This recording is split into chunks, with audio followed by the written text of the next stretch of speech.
여기 복음 편지 가지고 교재 소개하는 시간, 교재를 가지고 어떻게 쓸 것이냐, 여기에 대해서 아주 간단하게 10분만 이야기하고 마무리를 하도록 하겠습니다. 여러분, 복음 편지라는 교재에 대해서 설명을 하는 거죠. 자, 요 교재는요, 복음 편지 특징이라고 하면 유 목사님이 저자, 유광수 목사님 저자. 그럼 배경이 뭐냐면은 영도에서 복음운동 하면서 말씀운동 확 일어나는데, 이 말씀운동이 일어날 때 유 목사님이 30군데까지는 한 주일에 뛸 수 있지만 그 이상으로는 못 뛰겠다는 거죠. 일주일에 30개 다락방 이상은 시간이 안 되는 거죠. 유 목사님이 다 뛸 시간이 없는 거예요. 그러니까 사역자들을 내보내면서 이것을 가지고 그냥 읽어줘라 하면서 직접 손으로 써서 복사 돌려가지고 내보낸 겁니다. 그렇게 해서 현장에서 복음 전하기 위해서 기록된 내용인데요, 기록된 구절인데, 그러니까 엄청 복잡하게 유 목사님이 연구를 해가지고 책상에서 쓴 게 아닙니다. 이거는 현장에서 전도운동 하기 위해서 쓰여진 거고요, 현장 사역자, 평신도 사역자들이 쓸 수 있도록 한 내용입니다. 이것을 가지고 전달하는 거죠. 특히 여기에 특징이 뭐가 있냐면은 복음만 계속 얘기하는 거예요. 복음을 반복적으로 전달하면서 다른 얘기를 하는 것 같은데 사실은 또 보니까 또 복음이고 또 복음이고 이렇게 되는 거야. 복음을 계속해서 지속적으로 얘기하는 것입니다. 그래서 그냥 뭔가 다른 것을 하려고 할 필요가 없이 그냥 읽어주기만 하면 되는 겁니다. 유 목사님이 복음편지 하면서 복음편지 가지고 제자들을 내보내면서 했던 얘기가 그냥 뭐 설명 많이 안 해도 되니까 그냥 읽어줘라 하고 했던 내용이에요. 그러니까 편지라는 말을 썼잖아요. 고린도전서 3장 1절에서 3절에는 너희가 그리스도의 편지다 이렇게 얘기를 하거든요. 우리가 그리스도의 편지, 그리스도의 향기, 그리스도의 편지 이렇게 설명을 하거든요. 그러니까 우리 자신이 편지가 되어가지고 그리스도를 나타내는 것이니까 여기에 대해서 불신자들을 초청할 수 있고 불신자들에게 복음을 설명해 줄 수 있는 내용으로 쭉 기록해 주고 그 다음에 이것을 가지고 읽어주도록. 그래서 뭐 엄청 심오하게 엄청 어렵게 이렇게 하는 게 아닙니다. 그냥 쭉 읽어주면 돼요. 그래서 요 내용이 어떻게 이제 구성이 되어 있느냐 하면요, 복음을 반복해 가지고 복음으로 결론 내게 하는 데 있습니다. 복음이 구체적으로 무엇인지를 이해하고 복음으로 개인이 결론을 내게 하는 것이 복음 편지의 목적입니다. 그래서 내용을 보면요, 문제가 뭐냐라는 것을 설명하고요, 해답이 무엇이냐라는 것을 설명하고, 그래서 이 해답 얻은 하나님의 자녀는 어떤 존재냐 확신을 가지도록, 그 다음에 네 번째, 그러면 이 하나님 자녀가 어떻게 살아야 되느냐, 마지막으로 어떻게 기도해야 되느냐, 이렇게 해가지고 구성이 되어 있습니다. 그럼 문제는 뭐냐, 왜 인간은 행복이 없습니까? 라고 질문합니다. 왜 인간이 행복이 없느냐, 하나님 떠나서 그렇다는 거지. 그래서 연쇄적으로 이어져요. 복음 편지는 쭉 이렇게 연달아서 연결고리 있습니다. 왜 인간은 행복이 없느냐, 먼저 이거부터 얘기하고 시작합니다. 그래서 지난주에 김창용 목사님께서 대학 선교국 홈커밍데이, 서울지부 홈커밍데이 전도학교에서 말씀을 이렇게 주셨는데 저는 너무 탁월하게 지적을 하셨다 생각해요. 지금까지 기존 선교단체에서 하는 복음 메시지는 뭘로 시작하냐면요, 하나님은 당신을 사랑하십니다 이렇게 시작했어요. 근데 이게 임팩트가 없는 거야. 쉽게 말해서 사람들에게 그냥 감성적으로 자극은 해줄 수 있지만, 그러나 이 사람들에게 뭐가 필요한지를 직접 찍어주고 답을 주는 것은 할 수가 없는 거야. 하나님은 당신을 사랑하십니다 이러는데 안 와닿는 거지. 어떤 팀들은 그래서 조금 나가가지고 당신은 진정으로 행복하고 평안하십니까? 라고 질문하는데 이건 되게 부담스러운 거야. 그러니까 나보고 행복하냐 이렇게 물어보면은 답을 뭐라고 해야 되지 이렇게 굴러간단 말이에요.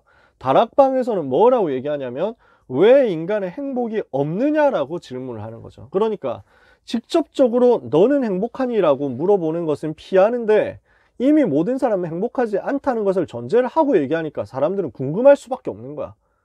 이러니까 갈급한 사람들은 따라 붙을 수밖에 없는 구조로 되어 있다는 거지. 근데 사실 이게 맞잖아요. 모든 사람은 행복이 없거든요. 아무도 행복 없습니다. 왜? 하나님 떠났으니까. 하나님 떠난 사람에게는 전혀 행복이 없어요. 왜 인간은 행복이 없느냐?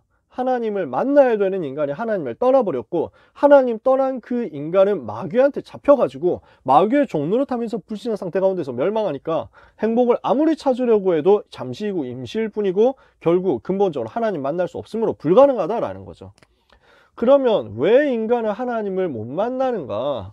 여기에 대해서 또 질문하는 겁니다. 야, 아니 하나님 떠나가지고 행복이 없다면 하나님 만나면 되는 거 아니냐? 왜 못 만나느냐 했을 때 인간은 영이 죽어버렸어요. 하나님을 떠나면서 영이 죽어버렸고, 영이 죽어버린 인간은 아무리 노력해도 소용이 없고, 영이 죽어버린 인간을 잡고 있는 것이 사탄, 죄, 지옥 세 가지 근본 문제.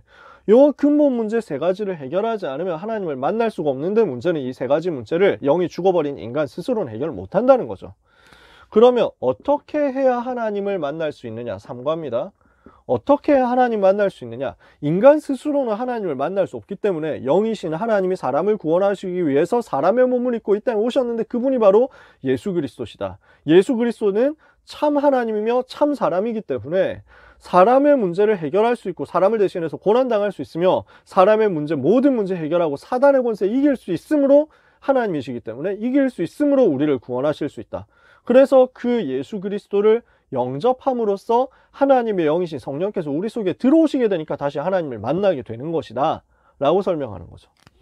그러면 왜 오직 우리에게 예수만이 길이 되는가? 4과입니다. 네 번째 만남이죠. 왜 오직 예수냐?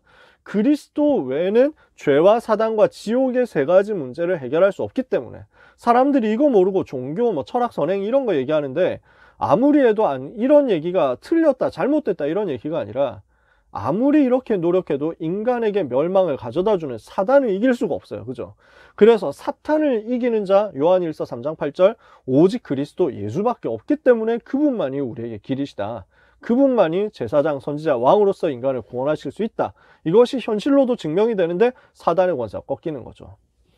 그래서 우리에게 오직 예수만이 길이 된다는 사실. 그러면 구원받았는데도 불구하고 왜 나는 확신이 없는가?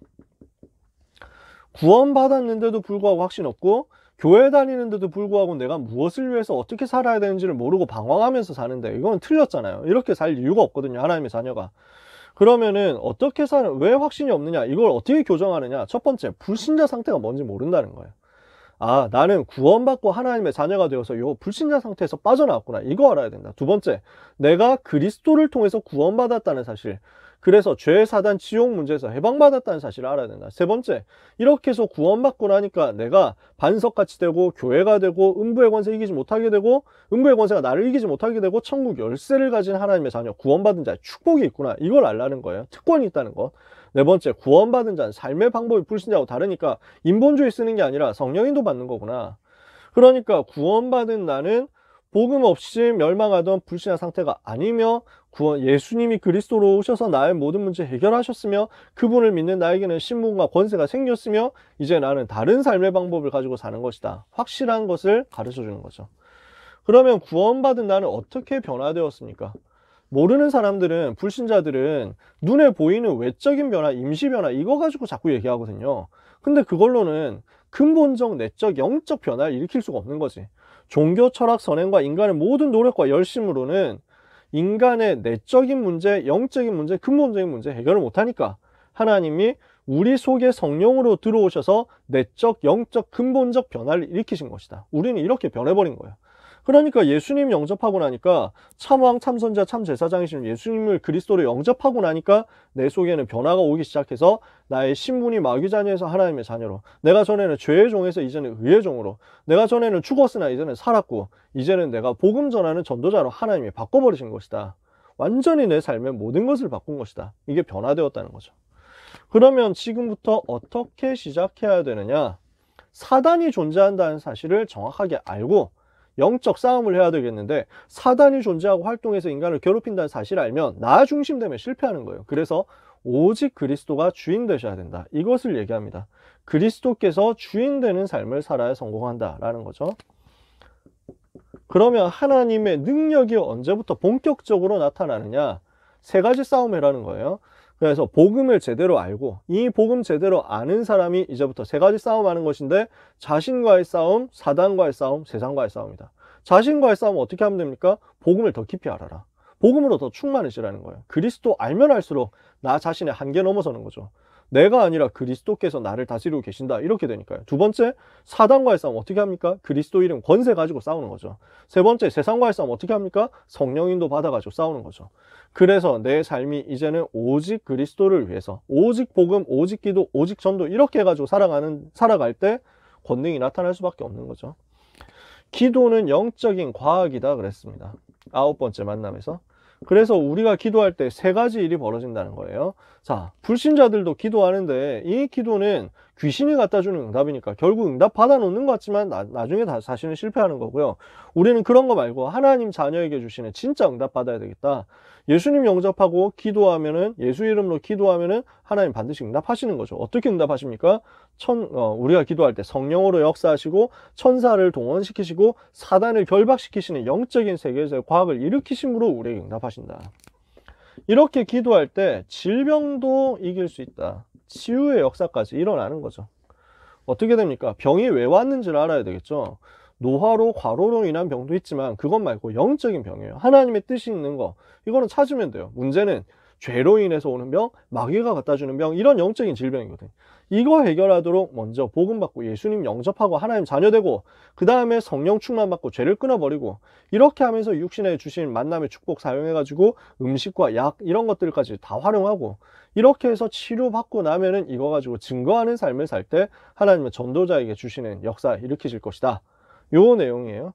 그래서 이 질병 치유를 두고 계속해서 새생명 새생활에서도 얘기하고 현장 복음 메시지에서도 얘기하지만, 치유를 어떻게 할 것이냐, 이 복음 가지고 영혼과 마음 생각과 육신 세 가지를 같이 치유해라, 이렇게 얘기를 하는 거죠. 삶의 균형까지 포함해 가지고 이렇게 얘기를 하는 겁니다. 자, 이렇게 해가지고 보니까 내용 보면 어떻게 되어 있습니까? 처음부터 끝까지 얘기하는 게 복음 받고 예수님 영접하고 하나님의 자녀 되어야 된다는 것을 반복적으로 얘기합니다. 다른 얘기를 하는 것 같은데 사실은 계속 복음 얘기예요. 그러면서 연쇄적으로 흘러가 가지고 이 복음이 왜 필요한지에 대해서 아주 논리적으로 설명하는 거죠. 그럼 이걸 어떻게 해야 되겠냐, 어떻게 전달할 것이냐, 여러분께 부탁드리지만 어렵지 않게 해야 됩니다. 복음 편지 어렵다 하는 것은 그냥 겉으로만 봐서 그래요. 복음 편지는 그러라고 어려운 거니까 어렵게 연구 많이 해가지고 설명하는 게 아닙니다. 책상에서 쓴 게 아니라고 했죠. 연구해서 쓴 게 아니에요. 유 목사님이 전도 현장 나가야 되는 제자들에게 그 주간에 맞춰가지고 그때그때 써서 보낸 자료예요. 그러니까 어렵게 할 필요가 없고요. 복잡하게 뭔가 대단하게 심오하게 설명할 필요가 없습니다. 단순하게 해야 돼요. 그러면서 뭔가 덧붙이려고 하지 말고 딱 복음만 계속 전달하면 됩니다. 이걸 가지고 하고 있으면 하나님은 계속해서 응답의 문들을 여실 것입니다.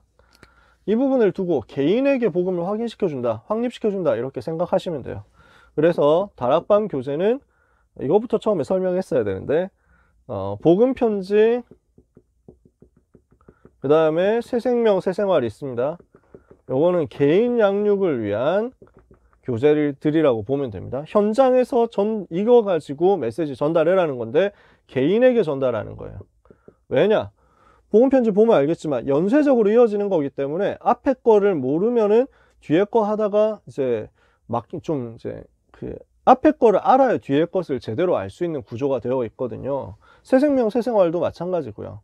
그래서 그룹 다락방을 한다고 했을 때는 그 주간에 새로 오는 사람 있잖아.